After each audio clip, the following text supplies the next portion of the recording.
Hello दोस्तों, मैं मनीष आप लोग का स्वागत करता हूं अपने चैनल स्टडी विद मनीष में। कैसे हैं आप लोग? उम्मीद करता हूं अच्छे होंगे, ज़बरदस्त होंगे। आप लोग की जो तैयारी है अच्छे से चल रही होगी। तो आज हम जो आप लोगों के लिए टॉपिक लेकर आए हैं हिस्ट्री में, जो आपका हिस्ट्री का जो हमारा सीरीज चल रहा है उसमें आज हम टॉपिक लेके आए हैं 11 से 15 तक करेंगे पार्ट 3 में। ठीक है, 2 वीडियो आप लोग को अपलोड हो चुका है। ठीक है, अगर आपने नहीं देखा है तो आप एक बार जाके प्लेलिस्ट में आप देख सकते हैं वीडियो को। ठीक है, तो आज हम तीसरा टॉपिक स्टार्ट करने वाले हैं जिसमें हम 11 से लेके 15 टॉपिक तक करेंगे। 5 टॉपिक इसमें हम कवर करेंगे। जितने भी मोस्ट इंपॉर्टेंट हमारे क्वेश्चन होने वाले हैं वो सभी हम इसमें देखेंगे। ठीक है, ये यूपी लेखपाल, यूपी होमगार्ड और यूपी कांस्टेबल के लिए सबसे ज़्यादा इंपॉर्टेंट आपका रहने वाला है टॉपिक, क्योंकि हिस्ट्री से आप लोग जानते हैं कि क्वेश्चन आपको 100% देखने को मिलेगा। ठीक है, तो आइए स्टार्ट करते हैं। अगर आपने अभी तक ये वीडियो दो जो मैंने आपको बताया, जो प्रीवियस वीडियो आपने 2 पार्ट का नहीं देखा है, वो आप एक बार जाके देख लें प्लेलिस्ट में आपका। ठीक है, तो आगे आज का तीसरा वीडियो है, आज हम स्टार्ट करते हैं आगे इसमें। ओके, चलिए। तो हमारा जो क्वेश्चन है 201 नंबर, वो हमारा है राजपूत काल को किस काल के रूप में माना जाता है? तो मध्यकाल के रूप में। राजपूतों का उदय कब हुआ था? तो इस 7वीं शताब्दी में हुआ था। ठीक है, प्रमुख राजपूत वंश कौन कौन से थे? तो ये प्रतिहार वंश थे, चौहान वंश थे और परमार वंश थे। ओके, आगे देखते हैं। चौहान वंश का प्रसिद्ध शासक कौन था? तो पृथ्वीराज चौहान थे। पृथ्वीराज चौहान ने किसे हराया था? तो मोहम्मद गौरी को हराया था प्रथम युद्ध में। ठीक है, आगे देखते हैं आपका इसमें तराइन का प्रथम युद्ध कब हुआ था? तो तराइन का प्रथम युद्ध जब हुआ था 1191 में हुआ था। तराइन का द्वितीय युद्ध जो हुआ था वो आपका 1192 में हुआ था। ठीक है, तो यहाँ पे याद रखेंगे। पृथ्वीराज चौहान को किसने हराया था? तो मोहम्मद गौरी ने पृथ्वीराज चौहान को हराया था।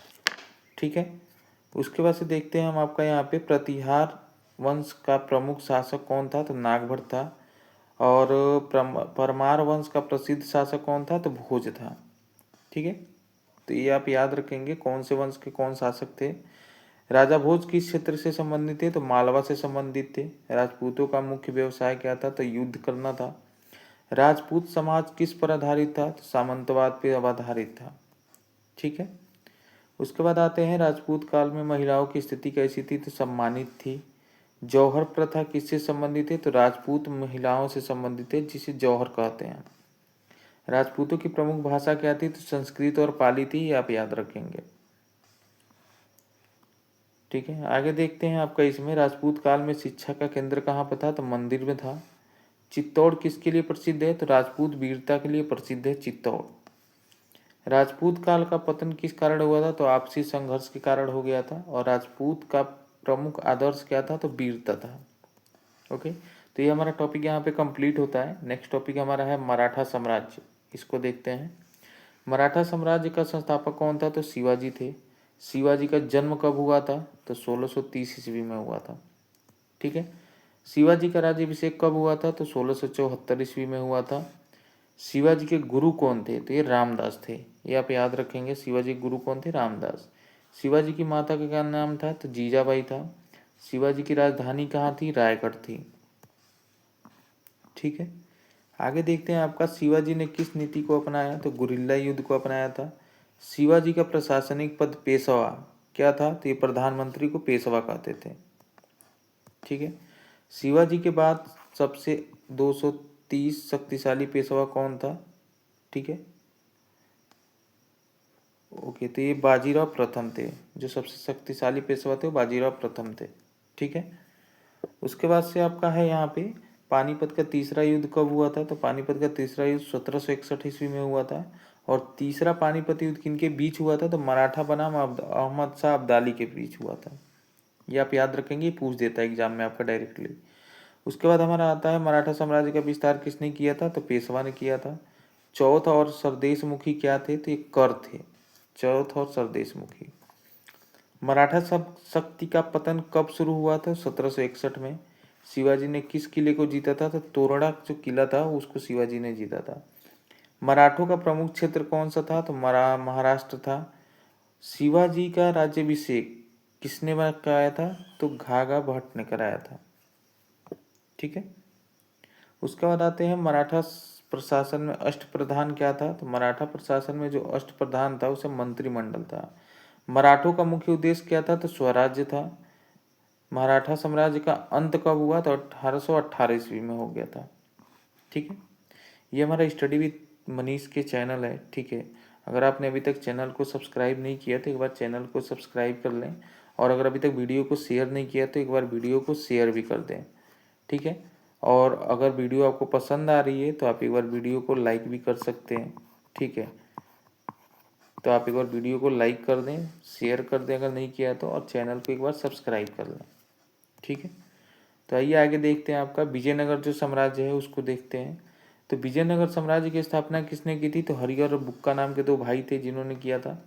विजयनगर साम्राज्य की स्थापना कब हुई थी। तो 1336 ईस्वी में हुई थी। ये बार बार एग्जाम में आपका पूछ लेता है, इसको ध्यान रखेंगे। विजयनगर की राजधानी क्या थी। हम्पी थी, ये भी इंपॉर्टेंट है। विजयनगर किस नदी के किनारे स्थित है। तुंगभद्रा नदी के किनारे है। विजयनगर का सबसे प्रसिद्ध शासक कौन था। तो कृष्णदेव राय थे, ये भी आप याद रखेंगे। कृष्णदेव राय किस वंश के थे। तो तुलु वंश से थे। कृष्णदेव राय का ग्रंथ कौन सा था। तो अमुक्तमाल्यादक था। ठीक है, विजयनगर का मुख्य धर्म क्या था। तो ये हिंदू धर्म था। विदेशी यात्री कौन आया था। तो अब्दुल रज्जाक आया था। ठीक है, इसके बाद देखते हैं आपका यहाँ पे विजयनगर की अर्थव्यवस्था कैसी थी। तो समृद्ध थी। तालीकोटा का युद्ध कब हुआ था। 1565 ईस्वी में। तालीकोटा के युद्ध में कौन हारा था। तो विजयनगर हारा था।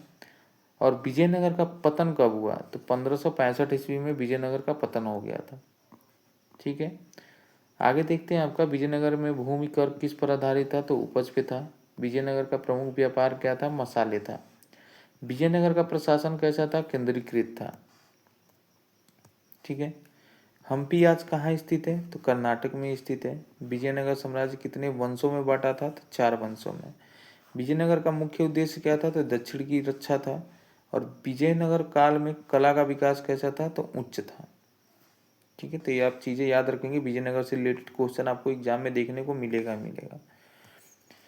अब आते हैं अरब तुर्क और आक्रमण जो हुआ था उससे देखते हैं। तो भारत पर पहला आक्रमण कब, अरब आक्रमण किसने किया था। तो मोहम्मद बिन कासिम ने, जो बार बार एग्जाम में पूछता है, आप याद रखेंगे इसको। मोहम्मद बिन कासिम ने सिंध पर आक्रमण कब किया था। तो 712 ईस्वी में। ठीक है, इसके बाद आ गया सिंध का शासक कौन था उस समय। तो दाहिर था। तुर्क आक्रमणकारी कौन था। तो महमूद गजनवी था तुर्क आक्रमणकारी। मोहम्मद गजनवी ने भारत पर कितनी बार आक्रमण किया था। तो 17 बार आक्रमण किया था। और ये सोमनाथ मंदिर पर आक्रमण कब हुआ था। तो 1025 ईस्वी में सोमनाथ मंदिर पर आक्रमण किया था। ठीक है, गजनवी का उद्देश्य क्या था। तो धन लूटना था। मोहम्मद गौरी ने भारत पर कब आक्रमण किया। तो 12वीं शताब्दी में आक्रमण किया था। उसके बाद से है हमारा अगला क्वेश्चन। तो तराइन का युद्ध किसके बीच हुआ था। तो गौरी और पृथ्वीराज के बीच में हुआ था। गौरी ने भारत में क्या स्थापित किया। तो मुस्लिम शासन जो स्थापित किया वो गौरी ने किया था। ठीक है, कुतुबुद्दीन ऐबक किसका सेनापति था। तो मोहम्मद गौरी का सेनापति था। अरबों का मुख्य उद्देश्य क्या था। तो इस्लाम का प्रचार करना।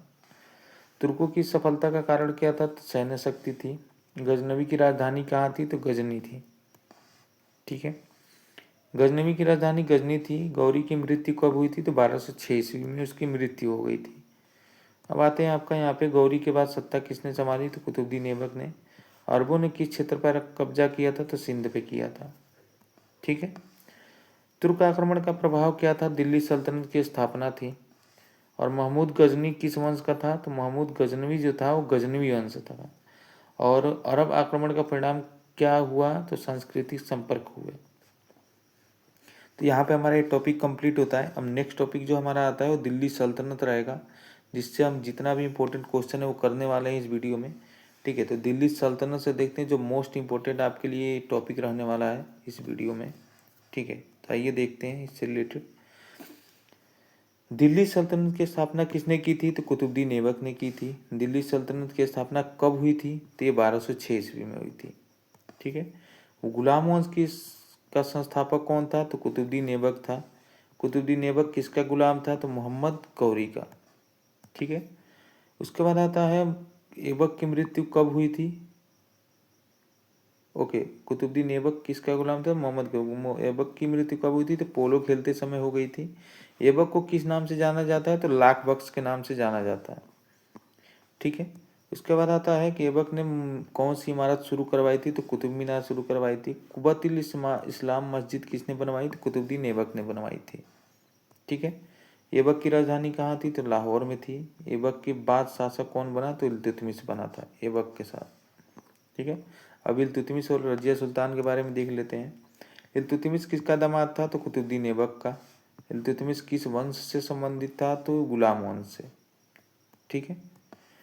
दिल्ली सल्तनत का वास्तविक संस्थापक किसे माना जाता है, तो इल्तुतमिश को माना जाता है। इल्तुतमिश ने किसे उत्तराधिकारी बनाया था, तो रजिया सुल्तान को बनाया था।